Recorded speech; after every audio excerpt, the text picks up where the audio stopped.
महाराष्ट्रामध्ये दररोज 6 ते 7 शेतकरी आत्महत्या करतोय। शेतकऱ्यांना कर्जमाफी देऊ म्हणून सांगून मतं घेतलीत आणि आता तारीख पे तारीख देत आहेत। जूनचा मुहूर्त काढण्याचं सांगितलं जात आहे, पण शेतकऱ्यांच्या कर्जमुक्तीचा पत्ता नाही। मुळात हे सरकार, खरं तर मी सुरुवातीलाच सांगितलं की 1980 मध्ये भारतीय जनता पक्षाचे, त्यावेळी जनता दल होतं, मला माहित नाही, भास्कररावजी सांगू शकतील, 14 आमदार होते। त्यावेळेस सुद्धा विरोधी पक्षनेते पद दिलं गेलं। 2085 मध्ये भारतीय जनता पक्षाचे 16 आमदार होते, तरी पण त्यावेळेस विरोधी पक्षनेते पद दिलं गेलं होतं।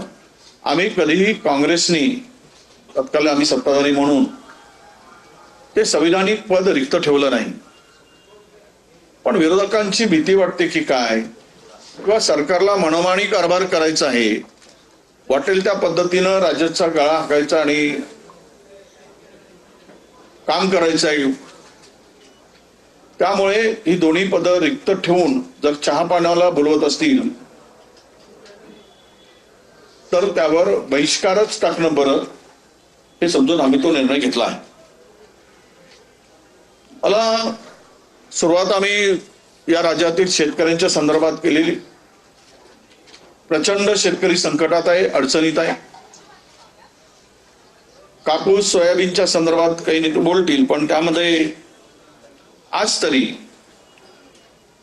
जे कापसावरचा आयात कर होता तो 11% शून्य केल्यामुळे येथील कापूस उत्पादक शेतकरी प्रचंड संकटात आहे। लांब धाग्याचा कापूस हेक्टरी 30 क्विंटल घेण्याचा आता नवीन सुधारित जाहीर आणला, तरी त्यामध्ये विदर्भातील अनेक शेतकरी जो सीसीआयला कापूस पाहिजे तो कापूस उत्पादन करत नाहीत।